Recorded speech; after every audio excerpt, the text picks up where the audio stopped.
구약 88페이지 출애굽기 6장 2절에서 9절 말씀 한 절씩 교독하시겠습니다. 제가 먼저 봉독해 올리겠습니다. 하나님이 모세에게 말씀하여 가라사대 나는 여호와로라. 내가 아브라함과 이삭과 야곱에게 전능히 하나님으로 나타났으나 나의 이름은 여호와는 그들의 가나안 땅 곧 그들의 우거하는 땅을 주기로 그들과 언약하였더니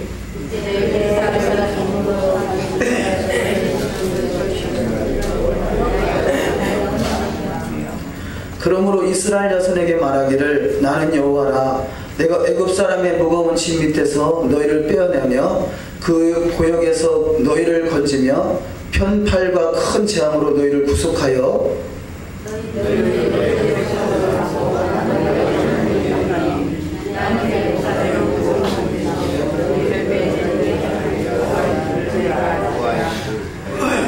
내가 아브라함과 이삭과 야곱에게 주기로 맹세한 땅으로 너희를 인도하여 그 땅을 너희에게 주어 기업을 삼게 하리라. 나는 여호와로라 하셨다 하라.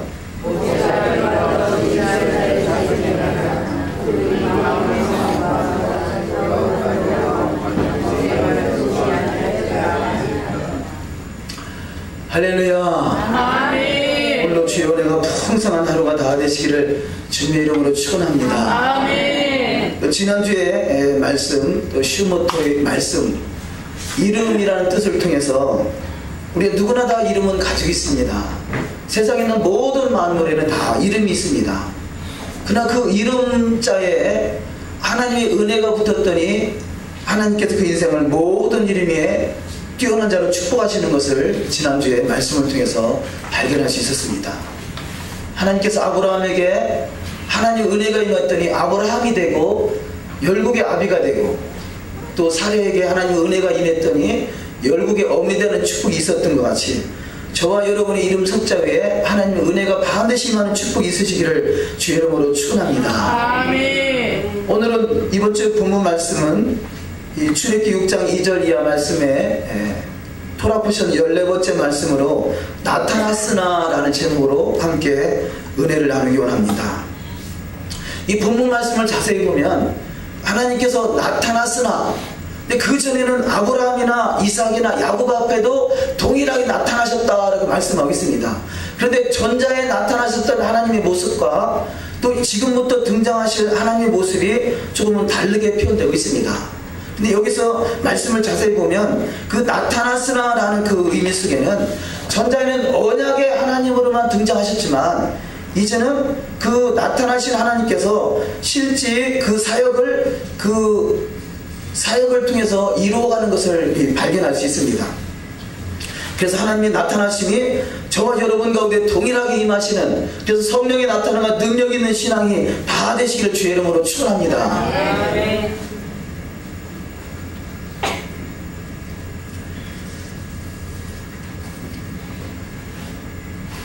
언약의 하나님으로 우리 말씀을 몇 군데 이렇게 정리를 해보기 원합니다.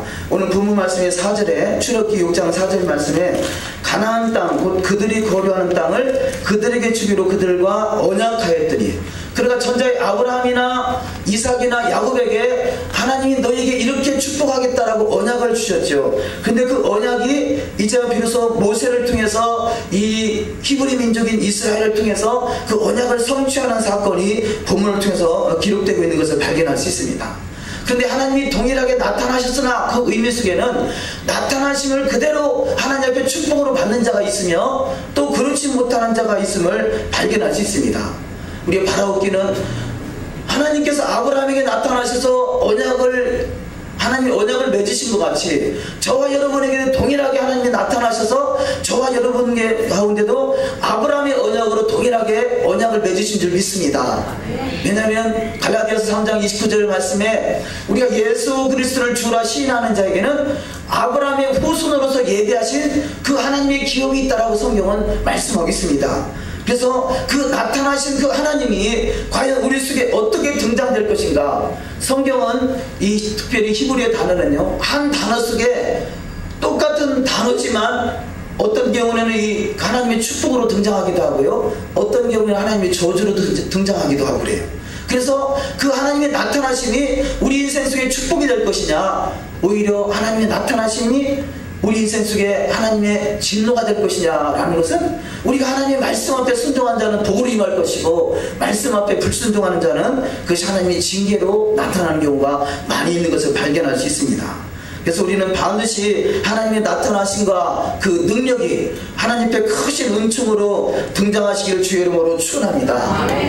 자, 그러면 창세기 이 17장에 보면 하나님께서 아브라함에게 어떤 약속을 하셨는가, 구체적으로 약속하신 것을 우리가 발견할 수 있습니다.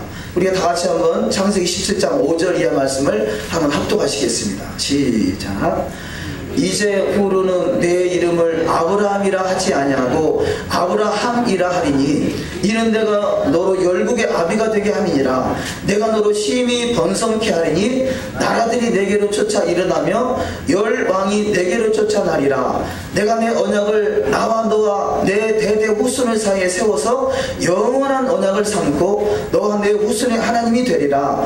내가 너와 내 후손에게 너희 우거하는 이 땅 곧 가나안 일경으로 주 영원한 기업이 되게 하고 나는 그들의 하나님이 되리라. 하나님이 또 아브라함에게 이르시되 그런즉 너는 내 언약을 지키고 내 후손도 대대로 지키라. 아멘. 자, 이 말씀에 보면요, 아브라함에게 주어진 그 하나님의 언약의 축복이 대대로 영원한 기업이다, 이렇게 말씀하고 있어요. 이 말씀은 창세기 속에 등장하는 그 아브라함에게 주어진 축복은요, 그 축복이 영원히 지속되어 가고 있는 것을 발견할 수 있습니다. 근데 우리가 오늘날에 그 아브라함의 축복과 나에게 주어지는 축복을 달리 생각할 수 있어요. 그래서 전혀 이 아브라함에게 주어졌던 그 축복의 통로가 이제 막혀버리고 새롭게 시작하는 그런 개념을 가지고 있는 것이 우리의 안타까운 현실이에요. 그런데 하나님은 창세기 처음부터 가신 말씀이 결국은 이 완성되는 것이 계시록인 것입니다. 할렐루야. 네. 하나님께서 아담을 선택하시고 에덴 동산을 만드셔서 그 젖과 꿀이 흐르는 땅, 그곳에 참으로 부족하면 아름답고 풍성한 그곳에 하나님께서 생육하고 번성하고 충만하고 모든 만물을 다스리는 권세를 아담에게 주었건만, 아담이 하나님 앞에 불순종함으로 그 에덴 동산을 잊어버리고 말았습니다. 그러니까 잊어버렸던 그 에덴 동산을 아브라함에게 회복하게 하시겠다고 언약으로 주신 것이고, 그 언약의 성취가 결국은 이 세상의 마지막에 이루어지는 것입니다. 그래서 이 세상 사람들은 지금 앞으로 다가오는 시대가 두렵고 떨림으로 또 이 크고 두려운 환난으로 맞이할 수밖에 없게 되지만, 저와 여러분에게 주님 앞에 인정받는 신앙이 될 때 이 세상은 참으로 환난이지만 저와 여러분 인생 속에는 그것이 바로 크고 영화로운 날이 되는 줄 믿습니다. 아멘. 그래서 그것을 큰 잔치라 표현해요. 지금 보통 이 인터넷 사이트, 기독교 사이트 내 보면요, 666 짐승의 표 뭐 이런 것을 위해서 참 많은 사람들이 이 두렵고 떨림으로 지금 시대를 바라보고 있는 것을 많이 발견할 수 있어요. 그러나 우리 주님의 재림의 때를 준비한 자는요, 어떤 상황이 전개된다 할지라도 우리는 두렵고 떨림으로 그 시간을 바라보는 것이 아니라 그 자리가 바로 큰 잔치의 날이 되고 크고 참으로 영화로운 날이 되는 축복이 반드시 있을 줄 믿습니다. 아멘. 우리는 주님 앞에 부끄럽지 않은 신앙만 되면 돼요. 그러면 우리 앞에 결국 하나님은 원수의 목전에서 상을 베푸신다라고 말씀하고 있어요.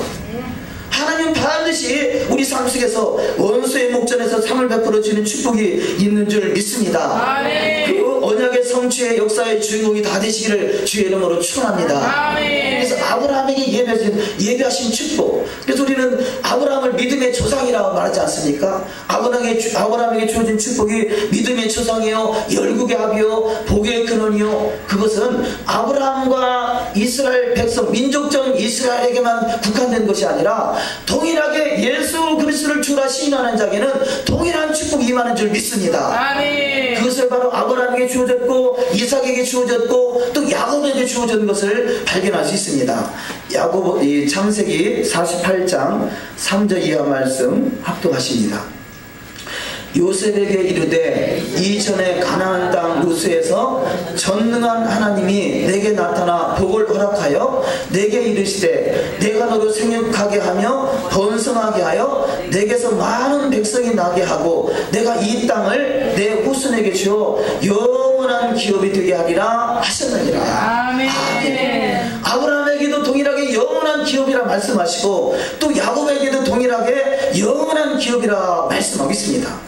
그래서 출애굽기 6장 5절 말씀에 이제 애굽 사람의 종으로 삼은 이스라엘 자손의 신음소리를 내가 듣고 나의 언약을 기억하느라. 아브라함에게 약속하신 영원한 기업, 야곱에게 약속하신 영원한 기업, 이제는 모세 시대 때 와서 그것을 기억하고 히브리 민족인 저들을 통해서 영원한 기업을 하나님이 이루어 가시겠다라고 말씀하고 있습니다.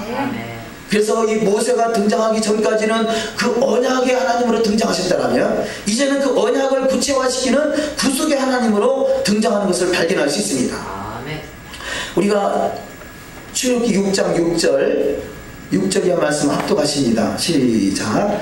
그러므로 이스라엘 자손에게 말하기를 나는 여호와라. 내가 애굽 사람의 무거운 짐 밑에서 너희를 빼내며 그들의 노역에서 너희를 건지며 편팔과 여러 큰 심판들로서 너희를 속량하여 너희를 내 백성으로 삼고 나는 너희의 하나님이 되리니 나는 애굽 사람의 무거운 짐 밑에서 너희를 빼낸 너희 하나님 여호와인 줄 너희가 알지라. 내가 아브라함과 이삭과 야곱에게 주기로 맹세한 땅으로 너희를 인도하여 그 땅을 너희에게 주어 기업을 삼게 하리라. 나는 여호와라 하셨다 하라.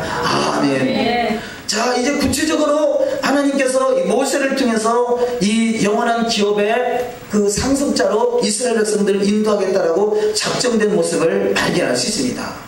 바로 이 히브리 민족이 지난주에 구체적으로 히브리 민족에서 설명을 드렸습니다만 히브리 민족은 건너왔다라는 뜻을 가지고 있죠. 그가 유프라테스 강을 건너왔습니다. 그가 세상에서 이제는 하나님 안으로 건너왔습니다. 저와 여러분 인생 속에 세상에 있었던 인생이 이제는 건너온 인생이 됐어요. 할렐루야. 아멘. 과거에는 마귀 따라 마귀의 종이 돼서 영영한 심판의 길로 영영한 불구덩이로 갈 수밖에 없던 인생을 이제는 하나님의 은혜로 건너오게 하셨어요. 그래서 히브리 민족이다 그럽니다. 히브리 민족의 바로 주체가 이스라엘이고 예수를 믿는 모든 사람들은 다 이스라엘인 것이에요. 저와 여러분이 온전한 이스라엘이 돼서 그 영원한 기업으로 비록 세상에서는 멸시 천대받는 건너온 자에 불과하지만 우리 주님이 그 인생 속에 역사하시면 그야말로 하나님의 영광이 그 인생을 통해서 크게 드러날 수 있는 축복된 사람이 다 될 줄 믿습니다. 아멘. 그것이 성경 속에서 증명하고 있는 것이죠. 바로 아브라함이 건너온 자요 또 그 후손들이 다 동일하게 건너온 자의 모습이지만 결국은 아브라함의 후손이 전 세계를 덮게 되어 있고 전 세계 열방에 아브라함의 후손으로서 이스라엘이라는 이름으로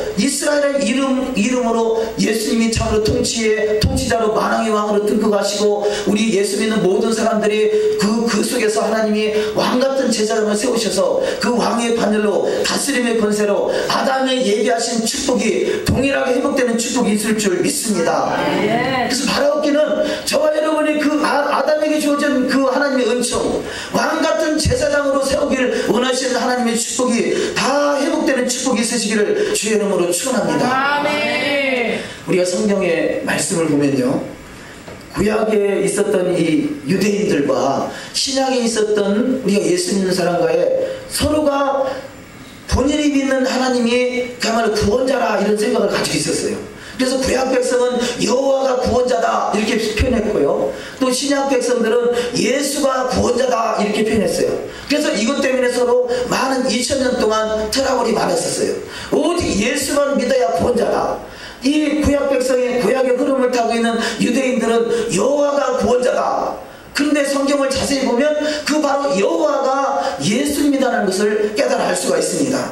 그 이름 속에서도 그것을 표현할 수 있는데요. 여호와라는 이름을 구체적으로 하나하나 분석을 해보면요. 손을 보라, 못을 보라, 요헤이, 바헤이, 손을 보라, 못을 보라는 뜻을 가지고 있고요. 손을 보라, 못을 보라, 여호와라는 이름자가 손을 보라, 못을 보라는 뜻을 가지고 있습니다.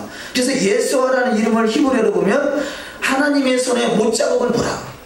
이것이 바로 여호와고 이것이 바로 예수와의 것입니다. 그분이 그분인 것이죠. 그래서 이 이사야 44장 6절은 이렇게 표현하고 있습니다. 우리 한번 합독하시겠습니다. 이스라엘의 왕인 여호와 이스라엘의 구속자인 만군의 여호와가 말하노라. 나는 처음이요 나는 마지막이라.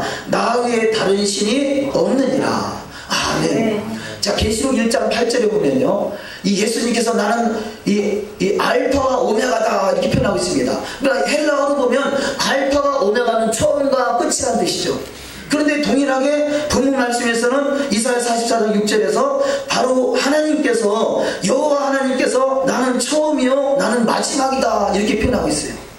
그러니까 구약에서는 여호와 하나님이 나는 처음이고 마지막이다 말씀하시고, 신약의 예수님이 또 나도 동일하게 처음이고 마지막이다 이렇게 말씀하고 있죠. 그런데 여호와 하나님과 예수님과 다른 분으로 생각하니까 이것이 문제가 생길 수밖에 없어요. 근데 이제 와서 깨닫고 보니까 여호와 그분이 바로 예수와 그분이구나. 그 동일한 한 분이시구나. 하나님은 한 분이시다 그러잖아요. 할렐루야. 아멘. 그래서 2000년 동안 대체 신학이라는 것이 생긴 것이 바로 여호와 하나님이 예수님으로 등장했는데 예수님을 알아보지 못하고 예수님을 십자가에 못 박아 죽였다. 그래서 저들은 죽어야 된다. 그래서 이 신약의 기독교인들이 유대인들을 수없이 핍박해 왔지 않습니까? 그런데 깨닫고 보니까 여호와가 예수하고 바로 구약 백성과 신약 백성은 하나인 것이죠. 그래서 지금은 이제 하나 되는 그런 운동들을 많이 하고 있습니다. 이것이 마지막 때에 일어날 운동인 것이죠. 에베소서 2장에 보면 바로 유대인과 이방인 그리스도인이 하나가 되는데 그 하나 되는 것이 한 세 사람이라 이렇게 표현하고 있습니다. 그동안의 기독교는요, 기독교 안에서도 수없이 막이 분열이 생겨나잖아요. 왜 그렇습니까? 말씀을 제대로 이해하지 못하고 말씀을 깨닫지 못하니까 같은 기독교 안에서도 분열이 생길 수밖에 없고요, 기독교와 천주교가 분열이 생길 수밖에 없고요, 또 서방 종교, 동방 종교가 분열이 생길 수밖에 없고 수많은 종파가 생겨날 수밖에 없었던 것은 하나님의 말씀을 제대로 깨닫지 못하니까 서로 자기가 보는 시각이 맞다라고 그렇게 언쟁이 일어났던 것입니다. 그런데 여호와가 예수하다는 그 맥락으로 보면 구약과 신약은 하나인 것이에요. 우리는 구약이다 신약이다 나눠놨어요. 그런데 성경을 자세히 보면 구약과 신약은 한 권이에요. 한 맥이 창세기 1장에서부터 계시록 끝장까지 맥이 하나로 흘러가고 있는 것이죠. 그래서 아브라함에게 주어진 축복, 이 야곱에게 주어진 축복이 동일하게 저와 여러분 가운데도 흘러 들어오고 있는 것입니다. 그런데 그 아브라함의 축복과 이삭의 축복과 야곱의 축복과 모세에게 주어진 그런 축복들을 우리가 차단시키고 어떤 유대적인 그 흐름을 차단시키고 우리가 새롭게 기독교를 만들어서 그 안에서 복을 받으려니까 제대로 맥을 이을 수가 없었던 것이죠. 그래서 이제는 구약과 신약이 하나고 여호와가 예수와가 하나고 모든 것이 하나인 것을 깨달아서 우리는 그야말로 하나 되는 운동이 이루어져야 돼요. 기독교 안에서도 같은 이 여러 가지 종파가 있는 것이 하나가 이루어져야 되고요. 또 온 세계에 십자가, 예수 그리스도의 십자가 앞에 모여있는 사람들이 대략 20억 인구라고 합니다. 근데 20억 인구가 다 흩어져 있어요. 다 자기 종파대로 자기 생각이 옳고 자기 어떤 교단의 교리가 옳다라고 말하고 있습니다. 그런데 성경은 그렇게 나눠지는 것이 아니라 마귀는 어떻게 해서든 나누려고 하는 것이 마귀의 전략이고 하나님은 어떻게 해서든 하나가 되게 하는 것이 하나님의 뜻이에요. 그렇다면 이 모든 것이 어떻게 이 지구상이 20억이나 되는 기독교인들이 어떻게 하나가 될 수 있느냐, 그것은 바로 토라의 말씀, 원래 근본 하나님의 말씀 토라로 돌아가는 수밖에 는 방법이 없는 것이죠. 아니 또 이것이 진리인 것이고, 그래서 마지막 때 이 하나님의 말씀 토라가 온전히 회복되어 진정한 하나 되고 우리 주님께서 이 땅에 오셔서 만왕의 왕으로 등극하시는 축복된 시간이 반드시 저와 여러분의 세대에 임하시기를 주의 이름으로 축원합니다. 아멘. 만약에 우리 세대에 주님이 오신다면요, 저와 여러분은 천년왕국으로 들어가는 거예요. 그러면 천년왕국으로 예수님이 이 땅에 우리 살아있는 동안에 재림하신다면 저와 여러분은 그때부터 천년 동안 살아가는 거예요. 할렐루야. 아멘. 아니 김은희 권사님이 천년 동안 사신다니까요. 그 시대가 예수님이 재림했대요. 그러니까 주님을 맞이할 수 있는 준비된 사람은 바로 이 성경서의 창세기에 등장하는, 창세기 보면 그렇게 오래 살잖아요. 960세, 930세, 916세 막 이렇게 사신다니까요. 우리 전재한 성도님이 앞으로 900년 더 사신다니까요. 할렐루야. 그것이 예수님의 재림했대요. 예수님이 재림하시면 모든 것이 만물이 회복되기 때문에 그래요. 아멘. 그래서 창세기에 있는 그 만물이 회복되는 그때, 그것이 바로 지금의 마지막 때인 것이고, 그래서 마지막 때라는 것은 세상은 종말을 구하지만 저와 여러분에게는 크고 영화로운 날이에요. 그래서 주님의 때가 기다려지지 않습니까? 더더구나 내가 지금 이 하늘나라로 갈 수 있는 시간이 임박했다는 그때 그야말로 연세가 차가는 분일수록 더 주님의 때가 기다려지지 않겠어요? 왜냐하면 내가 죽지 않고 이 땅에서 천년 더 살아가야 되니까. 할렐루야. 아멘. 주님을 때를 기다렸어요. 우리의 기도 제목이 뭐가 돼야 되겠어요? 계시록 22장 마지막 절에 아멘 주 예수여 오시옵소서. 주 예수 그리스도의 은혜가 모든 사람에게 함께 할지어다. 그래서 이 하나님의 말씀이 진리의 말씀으로 저와 여러분 가운데 임하실 때 천년을 누릴 수 있는 복된 자가 다 되시기를 주의 이름으로 축원합니다. 설령 우리가 살아서 주님을 맞이하지 못한다 할지라도요, 첫째 부활에 참여하는 자들은 예수를 증거하고 하나님의 말씀을 인하여 목배임을 당한다 할지라도 결단도 부인하지 아니하고 더욱더 주님을 증거하는 그런 삶 속에 666 짐승의 표를 손이나 이마에 받지 아니하고 주님의 때를 잘 얘기한 사람은 죽었어도 하나님이 부활케 하실 것이고 살아서 주님을 맞이해서 천년 동안 또 왕으로 탄다라고 성경은 말씀하고 있어요. 그래서 그 왕의 보좌에 이를 수 있는 저와 여러분이 다 되시기를 주의 이름으로 축원합니다. 이사야 47장 4절 말씀에 우리의 구속자는 그 이름이 만군의 여호와 이스라엘의 거룩한 자시니라 말씀하시고요. 누가복음 1장 33절 말씀에 영원히 야곱의 집에 왕으로 타실 것이며 그 나라가 무궁하리라. 이 말씀의 요지는 여호와가 예수하다라는 것을 이 동일하게 증명하고 있는 말씀이죠. 자, 세 번째 말씀으로, 그런데 이렇게 이스라엘 백성들에게 지금 애굽에서 종살이 하고 있는 이들을 모세를 통해서 건져내려고 하나님이 모세를 통해서 말씀하셔요. 그런데 이 이스라엘 백성들이 그 말씀을 듣지 아니하더라고요. 이것이 바로 비극인 것이죠. 출애굽기 6장 9절 말씀에 모세가 이와 같이 이스라엘 자손에게 전하나 그들이 마음의 상함과 가혹한 노역으로 말미암아 모세의 말을 듣지 아니하였더라. 자, 그럼 어떻게 하면, 어쩌면 왜 이렇게 모세의 말을 듣지 않았을까? 지금 이 바로의 망망 간팍해서 바로가 하나님의 기적을 보고서도 이스라엘 백성들을 출애굽시키지 않는 것도 있지만 이스라엘 백성 안에서도 동일하게 모세의 말을 믿지 않는 자가 있더라는 것이죠. 왜 이런 일이 벌어집니까? 지금 이 모세가 등장했을 때 그야말로 지팡이를 던지니까 뱀이 됐고, 지팡이의 그 끝 뱀 꼬리를 잡았더니 다시 지팡이가 됐고, 그런 많은 기적들을 봤어요. 그런데 이 기적을 통해서 이 바로 왕의 간팍한 마음을 깨뜨리고 이스라엘 백성들을 출애굽시키려고 했지만 바로도 동일하게 마음이 강팍해지는 거예요. 그래서 출애굽기 5장 6절 말씀에 6절 이하 말씀을 이렇게 기록하고 있습니다. 우리 한번 합독하십니다. 시작. 바로가 당일에 백성의 간역자들과 회장들에게 명하여 가로되 너희는 백성에게 다시는 벽돌 소형의 집을 전과 같이 주지 말고 그들로 가서 스스로 죽게 하라.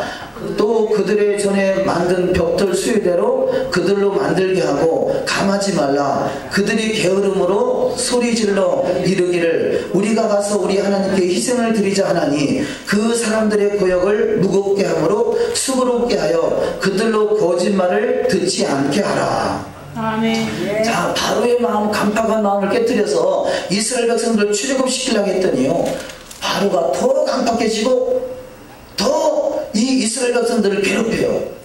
그러니까 이스라엘 백성들이 왜 저들이 마음이 상했느냐, 지금 이 모세를 통해서 그 기적이 일어나면 모세가 깜짝 놀라가지고 이스라엘 백성들을 출애굽시킬 줄 알았더니 출애굽시키는 것이 아니라 더 마음이 간팍해지더라는 것이죠. 그러니까 아이고 모세를 통해서 이 바로의 마음을 건들면 건들수록 더욱 간팍해진다. 그러니까 우리가 더욱더 이게 화를 당하게 된다. 차라리 그냥 가만히 놔두면, 우리가 출애굽하지 않았더라도 가만히만 놔두면 이렇게 더 화를 당하지는 않지 않겠느냐라는 생각을 갖게 되더라는 것이죠. 자, 이 말씀의 요지는 무엇이냐? 우리가 예수 믿으면요, 예수 믿는 순간부터 만사가 형통한다라고 생각하면 이것이 문제가 생길 수 있단 말이에요. 아니, 예수 믿어서요, 처음에는 뭔가 또 문제도 잘 해결되고 응답도 이루어지는데 이게 그냥 계속 형통해지는 게 아니라 때로는 어떤 때는 시험도 있고 연단도 있고 그렇단 말이에요.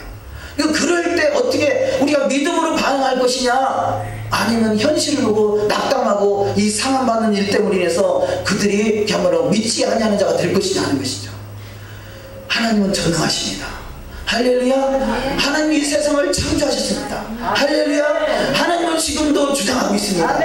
하나님은 세상의 말씀으로 세상을 창조할 만큼 하나님이 전능하신 분이세요. 그 하나님 하나님께서 저와 여러분을 선택했다는 이유는요, 선택한 것 그 한 가지만 생각해도 얼마나 큰 은혜인지 몰라요. 그런데 성경은 아까 이 아브라함에게 약속하신 것, 이삭에게, 야곱에게 약속하신 모든 것을 반드시 성취케 하셔요. 반드시 하나님이 약속한 것은, 언약한 것은 성취케 하신다는 사실을 우리 믿는 것이에요. 할렐루야. 그러면요, 그 언약이 성취된다는 사실을 반드시 믿고 나가면 그 믿음대로 하나님이 역사하셔요. 그런데 그것을 믿지 못하고 중간에 낙심해버리면 결국 하나님이 예비하신 언약은 낙심한 자하고는 상관이 없어져 버리는 것이죠.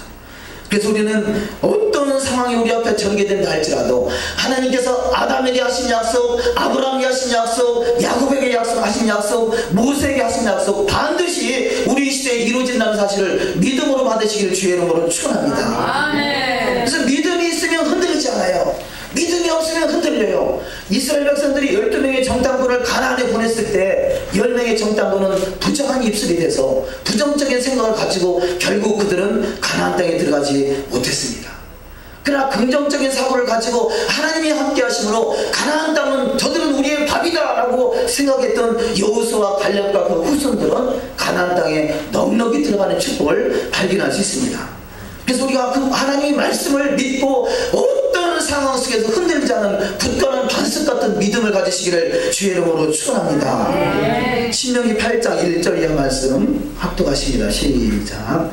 내가 오늘날 명하는 모든 명령을 너희는 지켜야 하라. 그리하면 너희가 살고 번성하고 여호와께서 너희의 열조에게 맹세하신 땅에 들어가서 그것을 얻으리라. 내 하나님 여호와께서 이 40년 동안에 너로 광야의 길을 걷게 하신 것을 기억하라. 이는 너를 낮추시며 너를 시험하사 내 마음이 어떠한지 그 명령을 지키는지 아니 지키는지 알려 하시니라. 너를 낮추시며 너로 줄이게 하시며 또 너로 알지 못하며 내 열조도 알지 못하던 만나를 내게 먹이신 것은 사람이 떡으로만 사는 것이 아니요 여호와의 입에서 나오는 모든 말씀으로 사는 줄을 너희로 알게 하려 하시니라. 아멘. 사람이 떡으로만 살 것이 아니요 여호와의 입에서 나오는 모든 말씀으로 산다는 것을 너희가 믿으라는 것이죠.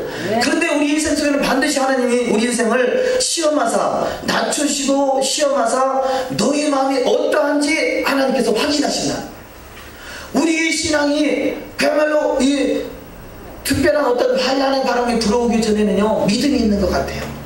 문제는 환란이 왔을 때 우리가 어떻게 반응하느냐, 그것이 바로 진짜 믿음인 것이죠. 그때 하나님이 낮추시고 시험하사 마침내 복을 주게 하십니다. 그 모든 이 시험이나 연단이나 그런 환란은요 때가 임박한 거예요. 하나님의 응답의 때가 임박하기 때문에 낮추고 시험하는 것을 통해서 통과하는가, 과연 합격점을 받을 것인가 불합격점을 받을 것인가, 마지막 최종 시험이 날 수 있습니다. 그래서 어떤 우리가 낮추시고 시험하는 그런 연단 속에서 반드시 통과할 수 있는 믿음의 소유자가 다 되시기를 주의 이름으로 축원합니다. 그래서 이사야서 53장 10절은 이렇게 말씀하고 있습니다. 한번 합독하십니다. 여호와께서 그에게 상함을 받게 하시기를 원하사 질고를 당하게 하셨은즉 그의 영혼을 속건제물로 드리기에 이르면 그가 씨를 보게 되며 그의 날은 길 것이요 또 그의 손으로 여호와께서 기뻐하시는 뜻을 성취하리로다. 아멘. 자, 이사야 53장 10절에 세상에 하나님께서요 여호와께서 그에게 상함을 받게 하시기를 원하신대요. 그런데 이스라엘 백성들은 출애굽할 때 마음이 상한다고 그들이 하나님 말씀을 듣지 아니했다 그랬어요. 사랑하는 성도 여러분, 하나님이 응답할 때는요 반드시 마음 상할 일이 생겨요. 뭔가 이해할 수 없는 일들이 우리한테 펼쳐질 수 있단 말이에요. 그 상함받는 일이 생겼을 때 어떻게 반응하느냐가 바로 믿음의 차이인 것이죠.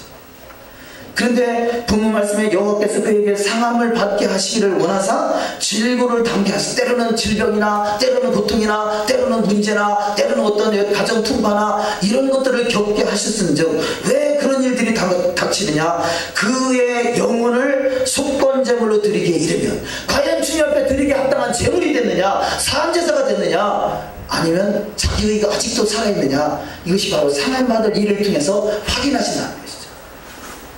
때로는 주님 앞에서 우리가 먹을 양식, 일용할 양식은 다 예비되어 있습니다. 그러나 하나님이 그것을 통해서 그 일용할 양식을 주시려고 그런 연단의 과정을 상함받을 일들을 생기게 하시는 것이 아니라 아브라함에게 주어진 축복, 영원한 기업의 상속자로, 그야말로 왕같은 제사장으로 천하를 다스릴 수 있는, 만국을 다스릴 수 있는 권세자로 세우기까지는 속건 제물로 드릴 수 있는 제물이 되어야 된다는 거죠. 그래서 로마서 12장 1절에는 너희가 그리스도께 거룩한 산제사로 드리라. 이것이 너희의 드릴 영적 예배니라. 할렐루야. 아멘. 속건 제물로 드려주시기를 주의 이름으로 축원합니다. 아멘. 그럴 때 영혼을 속건 제물로 드리게 이르면 그가 씨를 보게 되며 그의 날은 길 것이요 또 그의 손으로 여호와께서 기뻐하시는 뜻을 성취하리로다. 아멘. 할렐루야. 아멘. 여호와의 기뻐하실 뜻을 성취할 수 있는 자가 바로 주님 앞에 상함받을 일을 생기게 하시고 그 과정을 통과한 자에게 하나님께서 속건 제물로 들으시는 축복이 있다는 것이에요. 아멘. 상함받을 일이 생기시거든 감사하시기를 주의 이름으로 축원합니다. 아멘. 왜냐하면 그것이 바로 하나님의 기도 응답의 때가 가까웠기 때문에 그래요. 그 상함받을 일 속에서 걸려 넘어지면 언젠가는 그 과정을 통과해야 돼요. 그러나 단번에 단순간에 차라리 그냥 주의 앞에 제물로 나 죽었다 하고 주의 앞에 제물로 드려주면 그때부터 그 순간부터 주님의 역사는 반드시 시작될 줄 믿습니다. 네 번째 말씀으로 모세는 출애굽기 7장 7절에 보면 80세에 드디어 하나님의 사역을 시작하는 것을 발견할 수 있습니다. 그들이 바로에게 말할 때 모세는 80세였고 아론은 83세였더라. 이 80이라는 숫자가 아주 중요한 숫자인데요, 모세의 나이, 모세가 참으로 애굽의 왕자로 40년간 살아가고 또 40년간 도망다니면서 양치기 목동으로 살아가면서 그 인생 속에 하나님 앞에 그 과거의 전자에는 쓰임받고 싶은 마음이 있었지만 결국 하나님은 80의 모세를 들어서 쓰시더라는 것이죠. 근데 이 80이라는 숫자가 우리가 지금 히브리어를 배우고 있습니다만 히브리어로 80이라는 수치를 가지고 있는 단어가 페라는 단어예요. 페는 입, 말하다, 입을 열어서 말하다, 그 입이라는 단어를 가지고 있는데요, 드디어 하나님이 모세를 볼 때 그 입술이, 그 입을 통해서 하나님의 말씀이 대언될 수 있는 정결한 입술이 됐다. 그렇기 때문에 하나님께서 모세를 통해서 드디어 사역을 시작한다는 것이죠.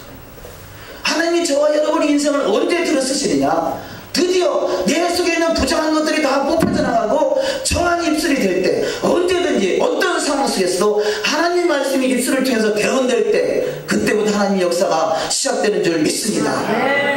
그러니까 모세는 80을 통해서 시작이 됐다면 저와 여러분 인생 속에 하나님의 말씀이 내 배에 가득 채워져서 어떤 상황 속에서 말씀이 나올 수 있다면 하나님 그때부터 쓰시는 거예요. 에스겔서에 하나님의 말씀이 꿀소리까지 달아치고 그 말씀을 먹고 배에 채워지되 창자에까지 가득 채우라고 그러죠. 하나님의 말씀이 가득 채워져서 어떤 상함받을 일이 있을지라도 하나님의 말씀 내 안에서 이게 튀어나오는 것이죠. 이것이 바로 정한 입술이 돼서 주님이 쓰시기에 합당한 그릇이 준비된 줄 믿습니다. 아멘. 한번 옆 사람하고 손가락으로 찔러보시세요. 뭐가 나오시나? 사랑하는 성도 여러분, 우리가 이스라엘 백성들이 모세를 통해서 출애굽시킨다 말했을 때 저들은 모세의 말을 듣지 않았다. 왜? 상함받을 그 과정을 통과하시는 믿음이 아직은 부족한 것이에요. 우리 가운데 어떤 상황이 전개됐을 때 내 입술이 부정이 나오느냐, 그럼에도 불구하고 하나님이 기뻐하시는 말씀이 내 안에서 믿음의 말이 나오느냐의 차이인 것이죠.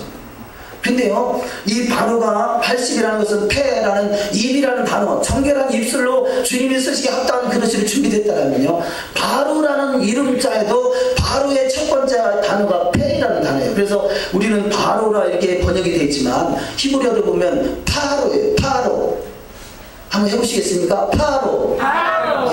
이게 딱 강조가 되는 거죠. 그 페이가 붙었는데 파로라는 이 단어 속에는요, 부정한 입술이라는 그런 의미가 있어요. 악한 입술. 그러니까 결국은 이 파로는 하나님 앞에 쓰임받지, 하나님 앞에 악한 일에 쓰임하는 거예요. 그래서 결국은 이 바로가 지배하고 있는 이 애굽은 결국은 사막과 같이 황폐해지는 것이 마지막 때 예언되어 있는 말씀입니다. 이사야 에스겔서 29장 9절 말씀 한번 합독하시겠습니다. 에스겔서 29장 9절 말씀 시작. 애굽 땅의 사막과 황무지가 되리니 그들이 나를 여호와인 줄 알리라. 내가 스스로 이르기를 이 강은 내 것이라 내가 만들었다 하도다. 아멘. 결국 이 파브의 입은 부정한 입술이 돼서 애굽은 결국 황무지가 된다라고 성경은 예언하고 있습니다. 왜 이런 부정한 입술이 됐습니까? 출애굽기 1장 16절에 보니까 가로되 너희는 히브리 여인을 위하여 조상할 때 살펴서 남자여든 죽이고 여자여든 그는 살게더라. 히브리 민족이, 히브리 여인들이 건강해서 젊고 건강하니까 아이를 쑥쑥 잘 나니까 야 이러다가는 이 종살이하는 이 히브리 민족이 애굽을 다 잡아먹게 생겼다. 그러니까 산파를 시켜가지고 아이를 너희가 가서 봤대. 남자가 나거든 그 자리에서 죽여버려라. 그렇게 명령하네. 파로의 입술이 악한 입술이 되니까 결국은 그 인생이 망할 수밖에 없고 그 나라는 망할 수밖에 없더라는 거지. 우리 입술이 부정한 입술이 아니라 복된 입술 다 되시기를 주의 이름으로 축원합니다. 어떤 상황 속에서도 어떤 상황받을 일이 내 앞에 전개된다 할지라도 우리 입술은 복된 입술, 믿음의 말이 나오고 하나님의 말씀이 나오고 그래서 정결한 입술 되어 주님의 영광을 누릴 수 있는 영광스러운 주인공이 다 되릴 줄 믿습니다. 아멘. 여기 지금 파로가 부정한 입술이었고요. 이스라엘 백성들이 그런 부정한 입술을 가지고 있어요. 결국 그래서 40년간 광야에서 저들이 말씀을 통해서 토라의 말씀을 통해서 훈련을 받지만 제대로 통과한 사람은 불과 얼마 되지 않았어요. 이것이 비극이다면요. 신약 속에 등장하는 바리새인들도 동일하게 부정한 입술을 가지고 있었어요. 그래서 예수님께서 이 바리새인들을 책망하고 지적하는 말씀들이 성경에 기록되어 있는 것을 발견할 수 있습니다. 이사야 29장 13절 말씀에 주께서 이르시되 이 백성이 입으로는 나를 가까이하며 입술로는 나를 공경하나 그들의 마음은 내게서 멀리 떠났나니 그들이 나를 경외함은 사람의 계명으로 가르침을 받았을 뿐이라. 우리가 사람의 계명은요 겉으로 보기엔 그럴듯해 보이지만 그것은 결국 진리하고 연결될 수가 없어요. 오직 진리는 하나님의 말씀만입니다. 할렐루야. 아멘. 세상에는 어떤 윤리나 도덕 그것이 그 시대는 맞을지 모르지만 영원 어제나 오늘이나 영원토록 변치 않는 진리는 하나님 말씀밖에 없어요. 그래서 그 말씀만이 저와 여러분을 주장하는 축복이 반드시 있어야 될 줄 믿습니다. 아멘. 그런데 예수님께서 끊임없이 바리새인들을 독사의 자식들이라 회칠한 무덤들이라 지적하는 것은 저들이 사람의 계명을 가지고 지키고 있다는 것이죠. 나름대로 자기 생각에는 바리새인과 서기관은 평생을 성경을 연구하는 사람들이요. 그러나 그 당시에는 성경 이외에 미드라시나 이 탈무드나 성경 외적으로 성경의 이해를 돕기 위해서 써놓은 책들이 있지만 그런 책들이 결국은 저들을 망하게 만든다는 것이죠. 마태복음 15장 8절 말씀에 이 백성이 입술로는 나를 공경하되 마음은 내게서 멀도다. 아멘. 마태복음 15장 2절 말씀 한번 합독하십니다. 시작. 당신의 제자들이 어찌하여 장로들의 유전을 범하나이까? 떡 먹을 때 손을 씻지 아니하나이다. 대답하여 가라사대 너희는 어찌하여 너희 유전으로 하나님의 계명을 범하느냐. 자, 이 장로들이 하고 있는 일들은 예수님의 제자들이 손을 씻지 않고 음식을 먹으니까 너희들은 장로들의 유전에 의하면 손을 씻고 밥을 먹어야 되는데 음식을 먹어야 되는데 왜 손을 씻지 않고 먹느냐. 이것이 장로들의 유전에는 그렇게 되어 있다는 거죠. 근데 성경에는요, 이 성경의 토라에는 그런 말씀이 없어요. 그러니까 이 장로들이 또 이 서기관과 바리새인들이 성경에 기록된 말씀을 가지고 말하는 것이 아니라 하나님의 말씀을 잊어버리고 자기들이 정해놓은 장로들의 유전, 오늘날 우리식으로 표현하면 각 교단의 교리를 가지고 말하고 있다는 거죠. 이것은 바로 장로들의 유전이요 사람의 계명이라는 것이죠. 그래서 하나님 말씀 예수님께서 그들을 지적하기를 3절에 대답하여 가라사대 너희는 어찌하여 너희 유전으로 장로들의 유전 사람의 계명으로 하나님의 계명을 범하느냐. 하나님의 계명은 바로 이 하나님의 계명은 부모를 공경하는 것이 하나님의 계명이다 말했는데 부모를 공경하기 전에 부모를 공경할 것을 고르반 하나님께 드리기만 하면 다 됐다라고 생각하는 이것이 바로 장로들의 유전 아니냐. 하나님의 말씀에는 부모도 공경하고 하나님도 섬기라 말했는데 부모를 공경하지 않고 하나님을 섬기면서 너희들이 옳다고 생각하는 너희들이 잘못됐다, 이것이 너희들을 망하게 한다. 결국 그 결과는 어떤 열매를 맺게 되느냐? 19절에 보니까 마음에서 나오는 것은 악한 생각과 살인과 간음과 음란과 도적질과 거짓 증거와 회방이. 사랑하는 성도 여러분, 우리가요 세상에 있는 말들은 그럴듯해 보이지만 결국 하나님의 말씀이 아닌 이 진리가 아닌 다른 것들은요 결국 그 결과가 열매가 좋지 않아요. 열매가 좋지 않아요. 그래서 우리는 반드시 하나님의 말씀인 토라를 통해서 말씀이 이루어지는 복된 입술, 정결한 입술이 다 되시기를 주의 이름으로 축원합니다. 아멘. 더더구나 이 토라의 하나님의 말씀은, 이 하나님의 말씀은요 영원한 나라의 법이단 말이에요. 이 세상에 있는 법은 이 세상에서만 필요하고 그 나라의 법은 그 나라에서만 필요하지만 하나님의 말씀은 영원한 법이에요. 영원한 기업이라 말씀하잖아요. 이 말씀은 창세 모세를 통해서 기록된 것에 불과하지만 모세를 통해서 기록되기 이전에 이미 케덴 창세전에 있었던 말씀이에요. 창세전에 있었던 말씀을 가지고 말씀으로 세상을 창조했고 말씀이 육신이 돼서 오신 분이 예수님이고 그분이 다스린 나라가 말씀의 나라고 말씀으로 세상을 다스릴 때 말씀이 온전히 회복된 자는 주님과 더불어 왕으로 등극해서 왕으로 다스리는 자가 돼요. 그래서 이 신명기 17장에 보면 하나님이 제사장을 세우고 재판장을 세우고 왕들을 세우는데 그들이 율법책을 등사해서 항상 가까이 두고 그 말씀으로 치리하라는 것이죠. 잠언 16장 10절 합독하십니다. 시작. 하나님의 말씀이 왕의 입술에 있은즉 재판할 때 그의 입이 그르치지 아니하리라. 하나님의 말씀이 왕의 입술에 있을 때 마지막 때 주님께서 지금 믿는 자에게 왕 같은 제사장으로 세우기를 원하시는데 어떤 사람이 왕 같은 제사장이 될 수 있겠습니까? 하나님의 말씀이 내 입술에 있는 자. 할렐루야. 아멘. 하나님의 말씀이 내 입술에 있는 자가 주님과 더불어 왕노릇 하시는 자가 세워지는 것이에요. 아멘. 스바냐 3장 9절 시작. 그때 내가 열방의 입술을 깨끗게 하여 그들로 다 나 여호와 이름을 부르며 일심으로 섬기게 하리니. 결국 이 세상의 마지막은 열방의 입술을 깨끗게 하서 그들로 다 나 여호와 이름을 부르며 일심으로 섬기는 것이 마지막 때 일이라면 열방의 입술을 깨끗한 자가 왕이 될 수 있고 주님과 더불어 다스리는 권세를 누릴 수 있는 축복이 반드시 있을 줄 믿습니다. 시편 119편 9절 시작. 청년이 무엇으로 그 행실을 깨끗게 하리까? 주의 말씀을 따라 삼갈 것입니다. 아멘. 말라기서 2장 7절.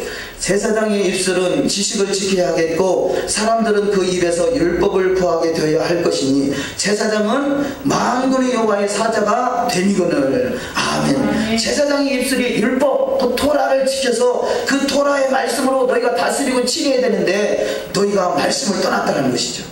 신명기 17장 18절 이하 마지막으로 합독하십니다. 시작. 그가 왕위에 오르거든 레위 사람 제사장 앞에 보관한 이 율법서를 등사하여 평생에 자기 옆에 두고 읽어서 그 하나님 여호와 경외하기를 배우며 이 율법의 모든 말씀과 이 규례를 지켜야 할 것이라. 그리하면 그의 마음이 그 형제 외에 교만하지 아니하고 이 명령에서 떠나 자루나 우르나 치우치지 아니하리니 이스라엘 중에서 그와 그의 자손의 왕위에 있는 날이 장구하리라. 할렐루야. 하나님께서 다윗을 왕으로 세우셨습니다. 누구든지 주의 마음에 합한 자는 다윗과 같이 왕의 권세를 주시는데 그 율법책을 등사해서 토라의 말씀을 등사해서 주의 안에 읽고 묵상하며 그 가운데 기록한 것을 지켜 행하며 그 말씀으로 판결을 하는 자에게는 그 왕위가 그 날이 장구한다고 그랬어요. 하나님이 천대까지 은혜를 베푸신다라고 성경은 말씀하고 있습니다. 오늘날의 비극은 이렇게 율법책을 등사해서 그 가운데 기록한 것을 주의 안에 묵상하며 지켜야 될 텐데 율법책을 무시하고 그냥 구약과 신약을 나눠놔버리고 여호와와 예수와를 나눠놔버리고 모든 것을 분리시켜버렸어요. 이제는 마지막 때가 돼서 이 모든 것이 하나가 돼서 그야말로 이 율법의 말씀, 토라의 말씀을 주의 안에 묵상하시고 그 말씀에 저와 여러분의 입술을 깨끗게 하심으로 모세와 같이 그야말로 다스림의 권세를 누릴 수 있는 복된 자가 다 되시기를 주의 이름으로 축원합니다. 아멘. 성경은 아브라함을 아담에 하신 언약, 아브라함에게 하신 언약, 야곱에게 하신 언약, 동일하게 마지막에 모든 것이 결국 창세기에 이룩된 모든 말씀이 회복되는 것이 계시록이에요. 이제는 그 계시록이 회복될 때가 지금의 때인 것이에요.